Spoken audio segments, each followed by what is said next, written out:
By the middle of 1601, it looked as if the 9 Years' War was over. Carew had all but destroyed O'Neill's confederacy in Munster. The leaders who had not been killed or surrendered had fled into Ulster. Mountjoy had been very successful elsewhere in Ireland, inflicting numerous setbacks on the Confederates, especially in Leinster and parts of Ulster. Even Hugh O'Donnell had been driven out of much of Tyrconnell. Although Hugh O'Neill had managed to repel Mountjoy's offensive, things did not look promising.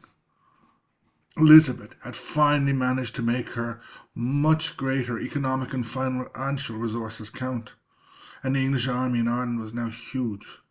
Was the defeat of Hugh O'Neill in sight? There was one worry for the English, the threat of Spain. For years, the Spanish had been providing aid to O'Neill, sending munitions and money, and promising soldiers.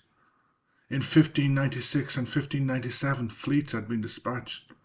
However, both were diverted elsewhere and wrecked by storms. Missed opportunities for the Spaniards.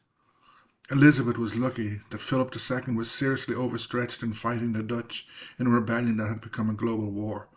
His successor, Philip III, also promised to send men, but with so many competing demands, it looked like Ireland would continue to be neglected. Then, fate intervened. As John Silk shows, in 1601 the Spaniards had sent 2,000 men to Lisbon to be transported by sea to the Low Countries, because the land route was blocked by war between Savoy and France. However, the land route was unblocked suddenly, meaning that the men in Lisbon could be sent to Ireland. Philip wanted to send a larger force, 6,000 men, a number that proved impossible to gather. The fleet would depart with a little over 4,000 men. The Spanish force was also bitterly divided.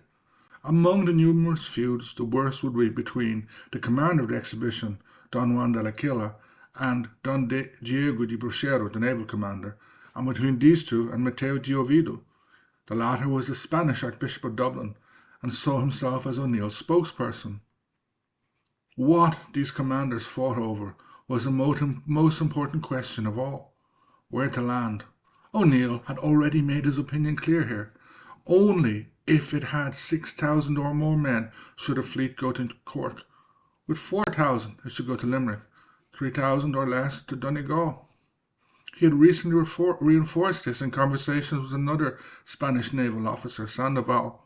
However, Sandoval arrived back in Lisbon after the fleet, the Armada, had left. Nonetheless, O'Neill had made his opinion clear: Munster only with a large army. Since the Armada had about 4,000 men, it should have gone north or to Limerick.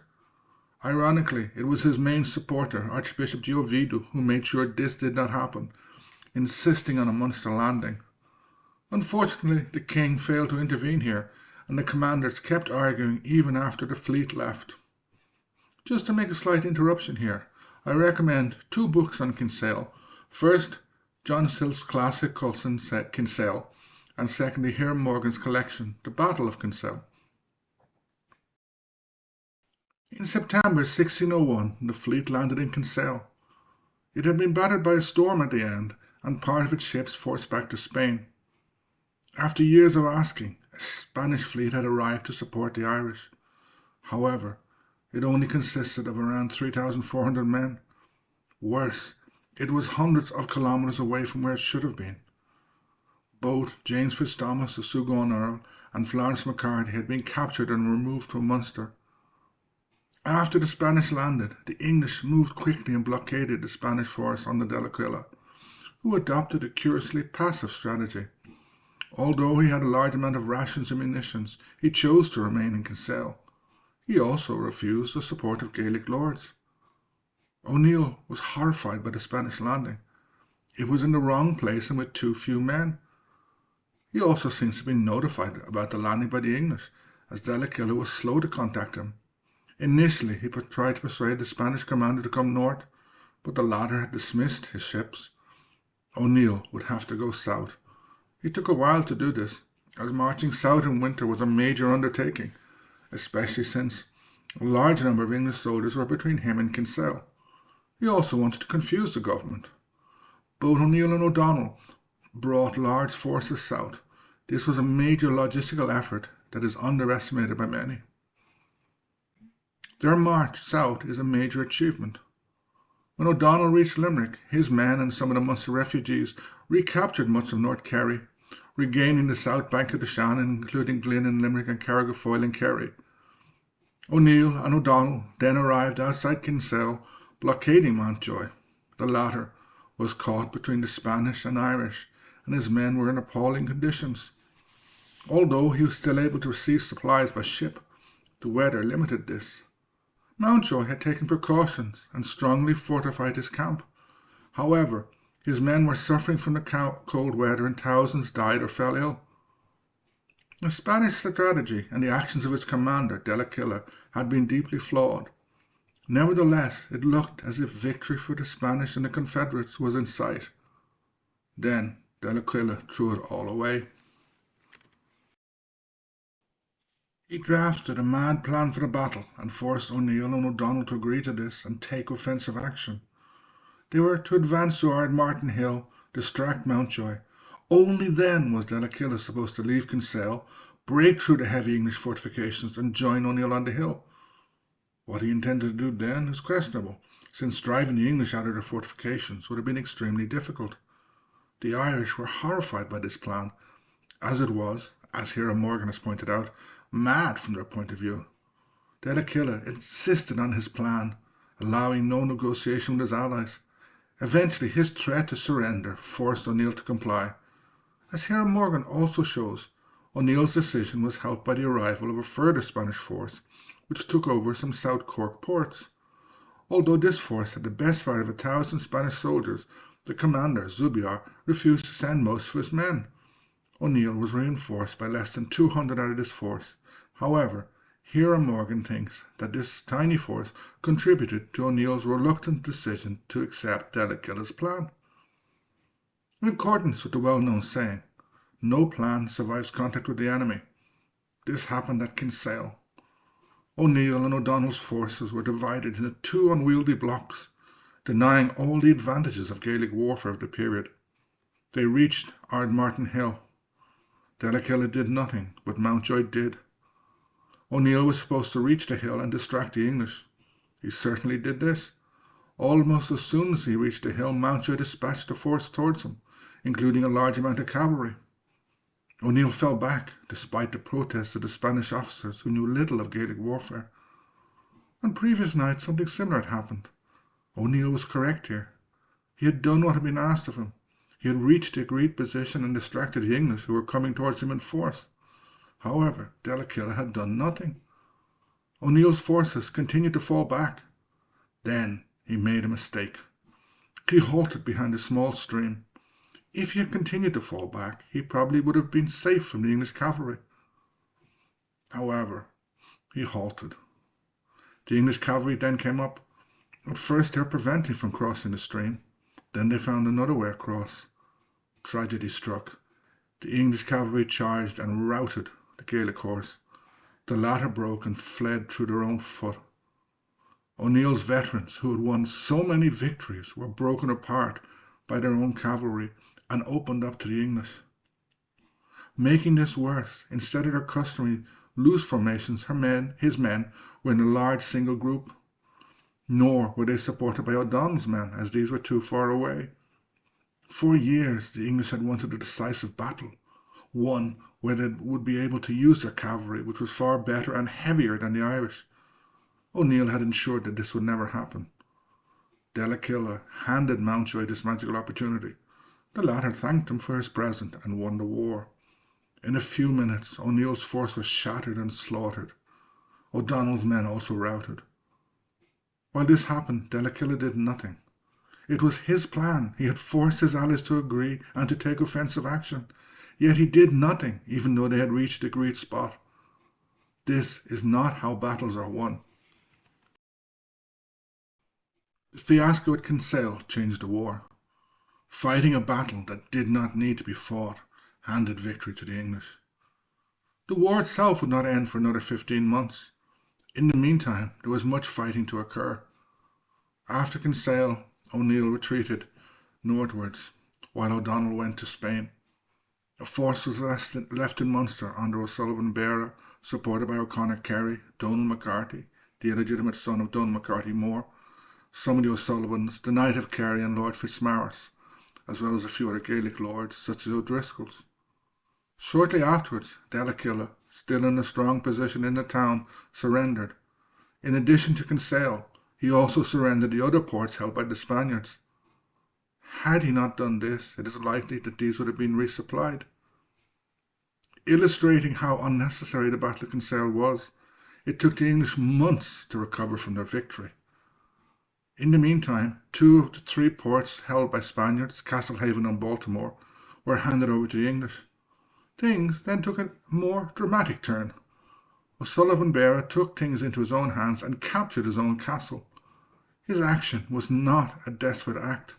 Rather, it was a calculated and rational one, as it was based on the assumption that a promise given to him by Lopez de Soto, a high-ranking Spanish officer, that within a few months a new Spanish fleet would arrive. O'Sullivan Beara was supported by Tyrrell and the remaining Munster Confederates. They expected further Spanish aid within a few months. All they had to do was delay the English, who had still not recovered from the Kinsale campaign.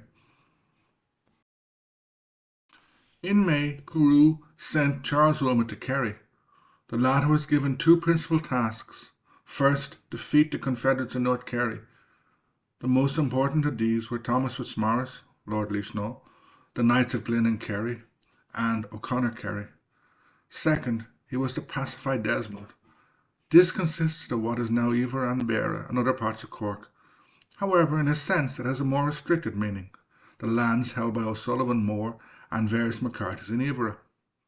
Here, the most important Confederates were Dermot O'Sullivan, brother to O'Sullivan More, Florence MacCarthy's brother Dermot Moyle MacCarthy, and Donald MacCarthy, the illegitimate son of the last MacCarthy More.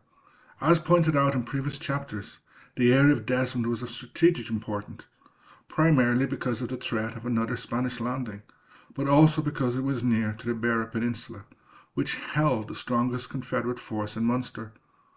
Wilmot was sent with a force that officially was 1,700 foot and a troop of horse, but which probably only measured half of that. This shows how the Kinsale campaign had affected the government army. Despite his small force, Wilmot made rapid progress in Kerry. Leaving from Limerick, he moved west towards Carrigafoyle Castle. O'Connor Kerry had retaken this during the Kinsale campaign. Recapturing it was Wilmot's first priority. An attempt was made to stop him near Askeaton, but Wilmot was warned of the intended ambush and turned the tables. He attacked the Irish forces before dawn, hoping to catch them while they were sleeping. Most escaped. Apparently one of Wilmot's soldiers warned them by discharging his gun. He was promptly hung for saving the lives of the Confederates, who were presumably friends of his. Arriving at Carrigafoyle, Wilmot found it deserted, allowing him garrison it. He then moved on towards Leishnaw, seat of the Fitzmaurices. Thomas Fitzmaurice, Lord Leishnaw, had stationed 500 men under his brother and some of the O'Connor Kerrys on the River Field to stop Wilmot from crossing it. Displaying the importance of flexibility in Irish warfare, rather than trying to fight his way across the field in the face of strong opposition, Wilmot crossed at another point, apparently with some difficulty as he was forced to, quote, swim his horses, end quote. After outflanking the force sent to stop him, Wilmot reached Leishnaw a few days later and besieged it. Lord Fitzmaurice was not in his castle, as he had gone to look for aid from O'Sullivan Beara. It was held by 45 men under Fitzmaurice's brother. They did not hold it for long. Someone betrayed to Wilmot that the castle did not have a source of water inside the walls, and the garrison had neglected to build up a supply of water. Without water, the garrison soon surrendered on terms. They were fortunate that Wilmot was in a hurry. Wilmot now went to Castlemaine, where he reinforced the garrison. He then went after another Geraldine lord, the Knight of Kerry.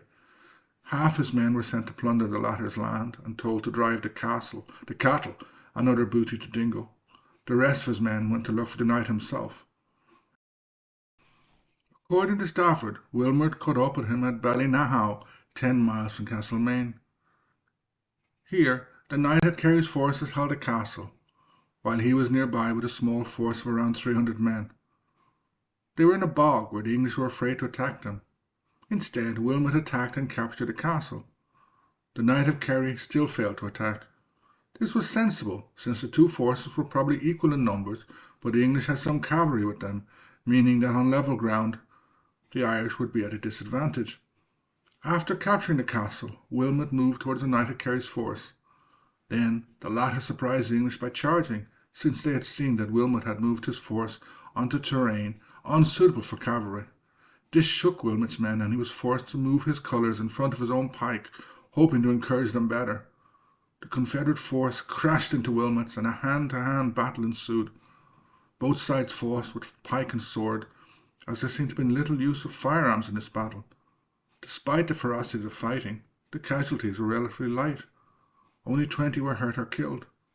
In the end, the English horse dismounted, and came to join in the fighting, after which the Irish force disengaged and fell back, using their superior mobility to evade the English. Although the Knight of Kerry remained undefeated, over the following days Wilmot captured more of his positions, with both Castle Gregory and Rahanan Castle falling to him. Wilmot then changed tack. He left the Dingle Peninsula behind, and once again went in pursuit of Fitzmaurice. The latter was taking refuge in the mountainous region of Desmond. Other Irish lords were also taking refuge there. Illustrating the strength of the Gaelic position in this region, Wilmot failed to make any progress. He was unable to penetrate what he called, quote, that mountainous and desolate country, end quote. On the other hand, several of the lords were already making overtures to the government. Ultimately, Wilmot was spared from having to press on into Evora in what would have been a very difficult campaign. Carew freed him from this task by summoning him to Bantry in preparation for the final assault on O'Sullivan Beara. In early June, Carew moved against Dunboy Castle. Vastly outnumbering and outgunning the defenders, the castle fell quickly and its defenders were slaughtered. Carew then returned to Cork claiming victory. However, to an extent this victory was partially set back by the landing of a Spanish ship in Ardea Castle in what is now Tusist in Kerry. The munitions, and especially the money brought by the ship, temporarily brought a new wind to the Confederates in Munster. Also at this time, O'Donnell was in Spain, successfully convincing Philip to send more men to Ireland. However, Philip wanted to send a large force, which the conditions of the Spanish Empire would ensure would never be sent. However, 1,000 men being sent to Ulster, or another 1,000 to Desmond or Beara, could have changed the course of the war at this time. While Carew's account made it seem like he had broken the Confederacy in Munster, this is deceptive. While Munster had always been the weakest part of the Confederacy, in the post-Kinsale period it had become one of the strongest, thanks in part to the recently raised Spanish gold, as well as the impact of the Kinsale campaign. O'Sullivan Beara, Tyrrell Fitzmaurice, O'Connor Kerry, amongst others, had been driven into the forests or a few isolated castles in West Cork or South Kerry, yet capturing or defeating them would prove to be very hard. There were still months of fighting ahead, a different type of low-intensity warfare, but still a savage one. Although the loss of Dunboy had weakened O'Sullivan Beara, this was somewhat compensated by the Spanish money that had arrived at the same time. Dunboy might have been captured, but there were still a large number of Confederate troops in the Beara Peninsula. They were reasonably well supplied and in good morale, thanks to the injection of Spanish supplies and gold. Furthermore, this gold rippled throughout southwest Cork, creating suspicions among the English, which in turn pushed previously loyal lords into rebellion. However, this temporary boost was dependent on another Spanish landing of troops. Even if this had consisted of a small number of Spaniards, it could have transformed the war. However, it would not occur. Carew ordered Wilmot back to Kerry. Illustrating the brutality of English tactics at this stage in the war, Wilmot was told to remove the inhabitants of Kerry to Limerick and burn any crops that could not be reaped. This was explicitly aimed at denying food to the Irish forces and echoes what Mountjoy had ordered done in Tyrone. However, unlike in Tyrone, there were several English planters in Kerry who complained about this plan, forcing Wilmot and Carew to postpone it. Much of southwest Munster had been ravaged by the war, especially by English raids, which were becoming particularly brutal. Wilmot had driven, quote, all the subjects with their goods and cattle, end quote, out of Kerry and beyond Slieve Lucra. The latter was an upland and boggy area between Cork, Kerry and Limerick. Its precise geographic contours are rather vague, but the present towns of Rathmore and Ballydesmond are now its centre. It was traditionally an area of refuge. In the final years of the 9 Years' War, both Fitzmaurice and O'Sullivan Beara took refuge there at different times. By driving the population out of eastern Kerry, Wilmot probably intended to deny food and support to any trying to take refuge in the area. The situation of the remaining Munster Confederates was bleak. Wilmot was installed with a regiment on O'Sullivan Moore's house in Dunkerrin, while there were other garrisons in Kinsale, Bantry and Baltimore. These were busy burning and plundering. Carew reported that all the corn in Carbery had been burnt. In November, Wilmot caught the Knight of Kerry unawares. The latter was sheltering in a wood, but someone betrayed his position to Wilmot. During the night, Wilmot and his troops were guided to the wood and fell upon the Knight of Kerry's men. Although the knight and most of his men escaped, they lost all their supplies and munitions.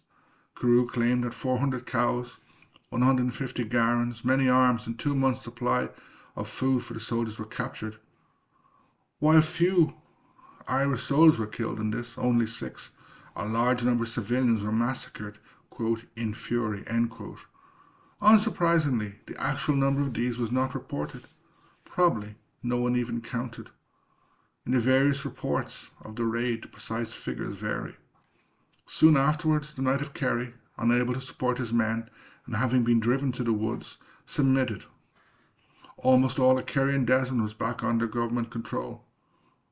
Thomas Fitzmaurice, Lord Lishnau, still held 2 small castles, but Wilmot believed that these were not worth the effort of capturing.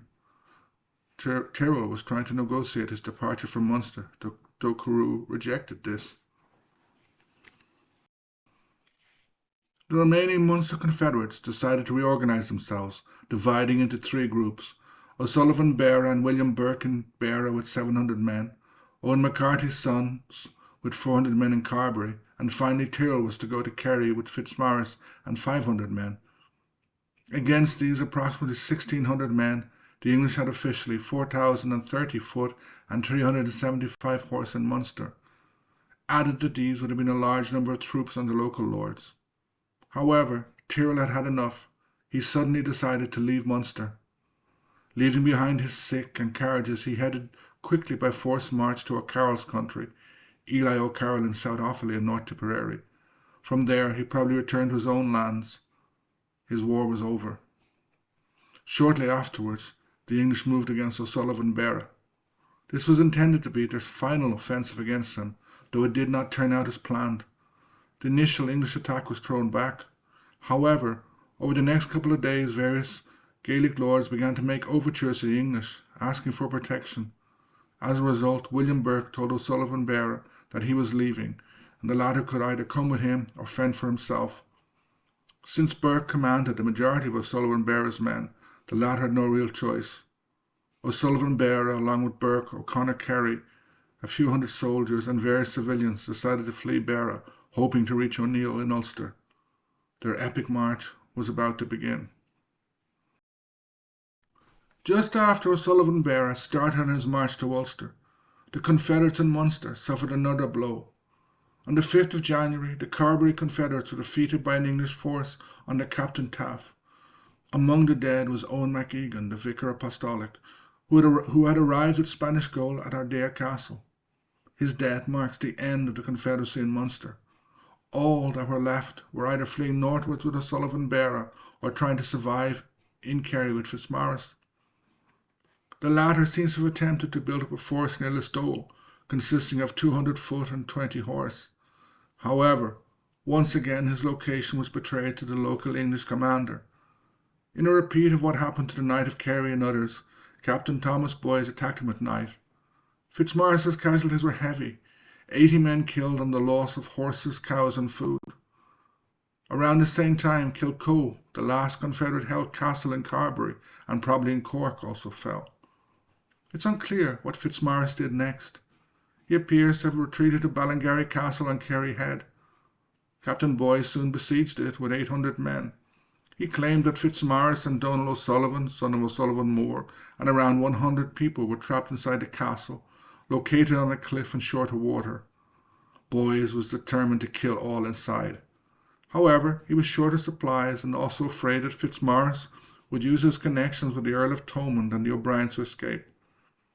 Stafford reports that Wilmot left Limerick by ship, carrying 2 pieces of artillery.